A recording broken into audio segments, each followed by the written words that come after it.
Working together on a special event this Friday. The mayor of the city of Jackson, Daniel Mahoney, and Jackson County Sheriff Gary Schuette. Good morning. Morning, guys. Good morning. Well, first, I want to congratulate the mayor and the city for that big news last night about Hotel Hayes. Yeah, super exciting. It is absolutely exciting. Now the countdown begins to kind of wait and let them do their due diligence, but I think they've already kind of started the ball rolling on that, and this is just a formality, so I'm excited to see that space come back to life for our community. We've had a lot of false starts on that over the years. Yeah, that's what I've heard. I mean, even in last night's meeting, there was a lot of like, okay, here we go again. Let's see if this goes through. But I don't know if we've gotten this far before to making it to us actually making a purchase agreement and passing it at council and actually getting this far in the process. But with the confidence that this group has had with like taking this project on, I don't think they're going to turn back from here. I really don't. I think they see the forward progress that we've made as a community and that we're continuing to make. The support that we've gotten from the rest of the state, MEDC, and it's all making for a good recipe. Now, Friday's a big day. It's a collaborative effort between a lot of groups of people. And the idea behind this is to give everyone a seat at the table to be able to listen to everyone involved, all the stakeholders, police. Talk a little bit about bringing everyone together and letting them hear from so many different people. Yeah, this has been, sorry, you got a guest in the back who is severely distracted yeah, right now. he's distracting me too. But this has been a great collaborative effort. I mean, so the idea spurred from the prosecutor's office, and him and Lee Hampton kind of talked about this, and then they brought the idea over to Sheriff's Department. And then we, as in when I say we, the Juneteenth committee have been having monthly meetings with law enforcement in our community. And then they brought it to that meeting and said, hey, does the Juneteenth committee want to help us plan this? And I think we are in our 13th meeting at this point. We've worked really, really hard at making sure this is a well-rounded event. And it's truly about giving the entire community an opportunity to wrap their arms around this issue and come up with some different solutions that we can actually follow through on. Gary, what's the day going to look like on Friday? So registration begins at 8 a.m. and then at 8:30 is when everything gets kicked off. So what will end up happening is we'll have a discussion with a table of different people that have been affected by the violence in our community. There's going to be a presentation by each one of those folks. There's going to be a discussion with the audience about some of the things that have happened. And then it's going to move on to a presenter. And our presenter is a gentleman from Chicago. He's a gang member, former gang member, served some time in prison. And he's going to discuss the impact that it had on his life and how it affected him. He's pretty well respected in the community in terms of being able to actually go out and engage in groups and try to stop violence before it starts.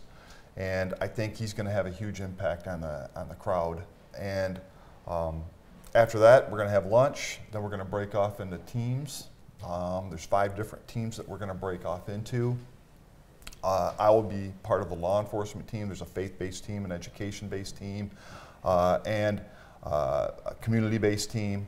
And there'll be presenters inside of that team as well, those teams as well. But what they'll focus on is getting some feedback from the citizenry about what can we do to stop this? What can we do to make things better for our entire community? And then it's going to be an effort of putting all this information together, identifying some issues and what we can do to go after those issues. Then we're going to present it to the larger community. We're all going to get back together and present it to everyone that was there. And we're going to assign tasks and continue to have meetings quarterly to see what kind of advancements we've made on the issues we've developed, and make determinations as to whether or not we need to go in different directions on different things, and then implement change. And that's the goal. That's great that there's going to be a continued collaborative effort, establishing goals and continuing to work. What should citizens expect from this summit? Why would you encourage someone to come, Daniel? Well, I think most importantly, because this is not an individual issue. This is not a issue that only has affected one side of town or the other. This is not just a city issue. This is an issue for the entire county of Jackson. And I think that anyone who has any care, love, concern, compassion for our community of Jackson as a whole, Jackson County, then I would encourage them to spend some time, sacrifice some time, and come down to this event. Like the sheriff said, it's going to be from 8:30 until about 2:30 or so. But that doesn't mean you have to commit to coming to the entire day. If you can only come to one part, I think that that's going to be impactful to even just come to one part or 1 hour of the event, and donate some time to wrapping your arms around this issue. I think it's going to be good. I think it's, there's been a lot of forethought because in the past, which is what makes this different. In the past, we've had these like community gatherings, and I've been at several of them, where we get together after an issue happens in the community, and there's outrage, there's a lot of hurt, there's residual hurt from other families who have suffered these types of losses in the past, and then there's a lot of passion behind it, but then there's usually not a whole lot of follow-up. Right. And then that leaves a lot of unanswered questions, a lot of concern that leaves the community feeling like it was only a flash in the pan and just something to do. I think that the sheriff said it best this morning when we were chatting. He said it's kind of just like window dressing, right? With this, it's a lot of forethought put into having actual dates lined up already, location lined up already, and a follow-up summit for 2023 already lined up. And it's not about us coming there to necessarily immediately solve the issue, but putting in place some actual solutions that we can work on, and finding out the right places where those solutions can actually come to life. And that's the thing that I most look forward to about this event. Gary, how important is continuing to have a progressive and great relationship with the citizens? You really want to work together to create a safer community. Oh, absolutely.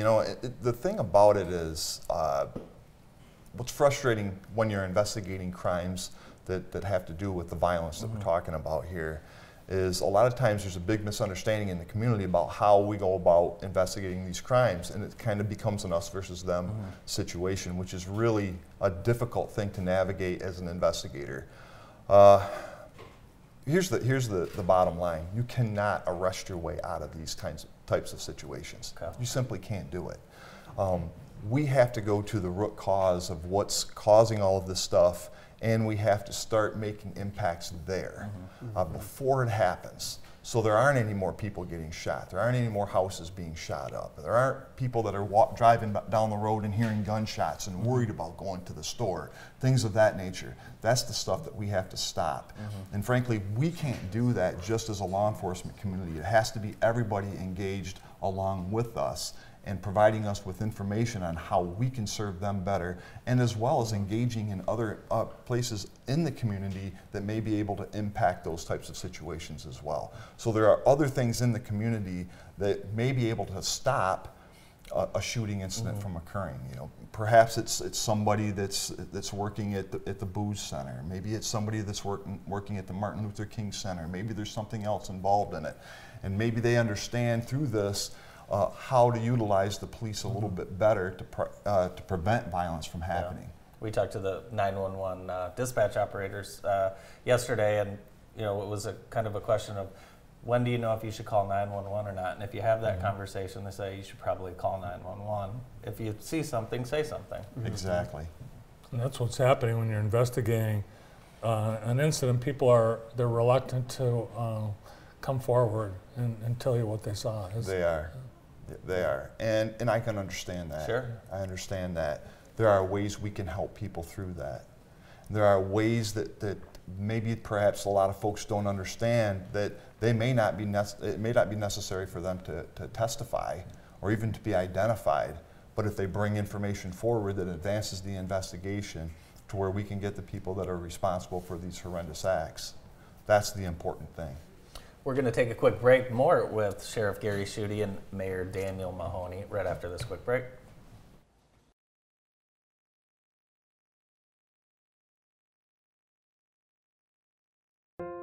It's kindergarten and Young Fives roundup time at Jackson Public Schools. Join us at one of our April roundups. There will be prizes and food. Community partners will be available to serve you, and new students will receive a free Class of 2035 t-shirt upon enrollment. Please arrive early as programs will begin promptly. Jackson Public Schools, where community comes together.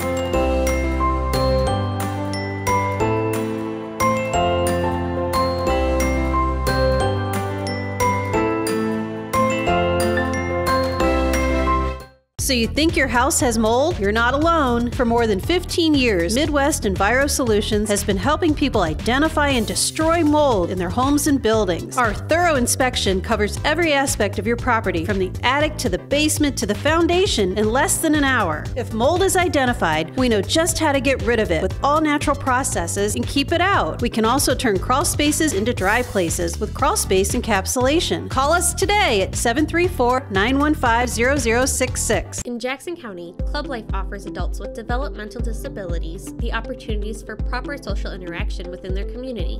Positive experiences in their community can lead to lasting relationships and increased self-confidence.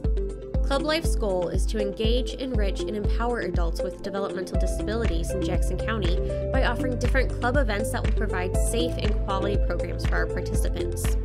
Interested persons can visit our website at www.theclublife.org to register. At Blair's Car Care, honesty and customer satisfaction have always been the most important thing for us. We have been serving loyal customers in Jackson County for almost 100 years.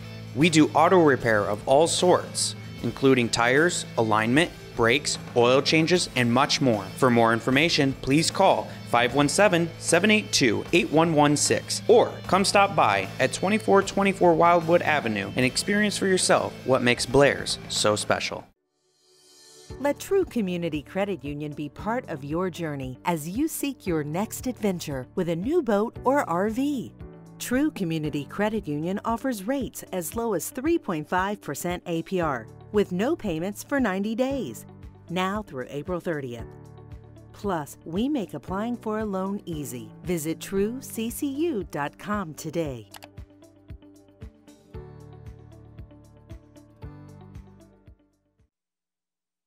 Welcome back to the morning show. Today's show is brought to you by Home Steady, a full-service one-stop shop for all of your home's needs. All their service efforts make your home feel cared for with a dedicated service team you can trust.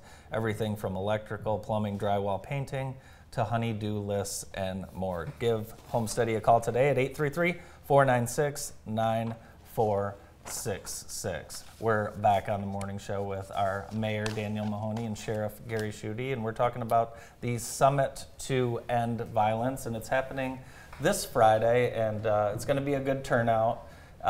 What do you hope that the citizens that attend take away from the meeting and share with their networks?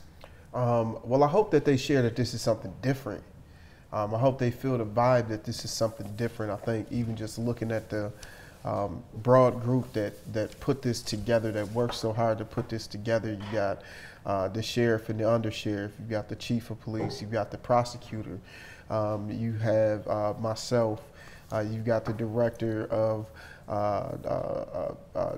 Diversity, Equity, and Belonging from Jackson College, Kelly Crum, at the table. You've got John Willis, the Chief Equity Officer of the City of Jackson, at the table. You've got community member Anthony Parker at the table, and then also the support of Baker College through Leslie Bowes, and Spring Arbor College through Kevin Brown. And I think that's just an all-star cast. Am I forgetting anybody? Am I forgetting somebody? Okay, I had to make sure I'm not leaving anybody out. But that's like an all-star community cast of people. I mean, putting that many people together, a lot of volunteer hours, a lot of extra effort, a lot of work. It shows that there's a lot of people that care about this issue. Yeah. Gary, we've done these forums mainly about drugs in the past. We've had a concerted effort, and I think we had to stop because of the pandemic. But really, the gun violence, and drug crime, drug abuse, there's relations. Oh, for sure. Yeah, absolutely. I think there's a lot of relations between the two, but the other thing is that, when you look at some of the things that have happened here in our community recently, for instance, we just had a triple homicide in Grass Lake. A gentleman was convicted of it here just a couple of days ago. That's violence too, right?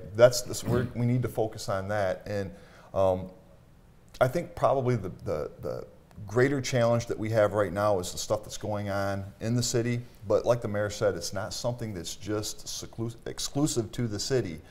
We had 5 homicides in the county last year, and we've had multiple shootings in the county last year, multiple shootings in homes last year. So it's something that needs to be addressed county-wide. I think that's critical. I think what makes this different, and like the Drug Summit, and by the way, the Drug Summit's still continuing to go on. We met about a month ago again. So it hasn't stopped, it just slowed down a little bit from the pandemic. But like that summit, this is going to continue on. And it's going to be something that's going to have longevity in terms of making a determination, first what the problem is, how we can solve that problem, and then evaluating whether or not those solutions are working and whether or not we can do something different to make it even better.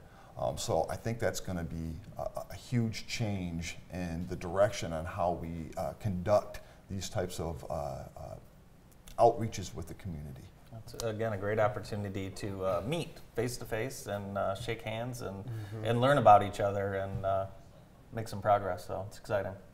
There really is a lot of cooperation already among the various entities that you described that are sponsoring the event, but law enforcement in particular, all the cooperation among first responders, fire agencies. I think Jackson County, we're pretty lucky that there's so much interagency, intergovernmental cooperation. I agree with that. We have a fantastic relationship with all the different law enforcement providers inside of our community. And in addition to that, we have really good relationships with people that are outside of law enforcement. The Juneteenth Committee, for example, we meet with them regularly to discuss different issues and try to provide some meaningful feedback from our seat, and we get meaningful feedback from their seat. So I think it's really a wonderful cooperative effort all the way around. It's happening Friday at the American One Credit Union Event Center at Killey Park. It's free. It includes lunch. All are welcome. Already you've got about 150 people registered. 158 as of this morning. Awesome. But room for a lot more, as you know. The center holds a lot of people. And you can register on scene, or you can just take a shot of this QR code and register in advance. But either way, everyone would love to see you on Friday. Thanks for coming in today. Thank you. Guys. Thanks for having us. Yes. Yeah, thanks for doing this. The mayor of the city of Jackson, Daniel Mahoney, and Jackson County Sheriff, Gary Schuette. More of the morning show after this.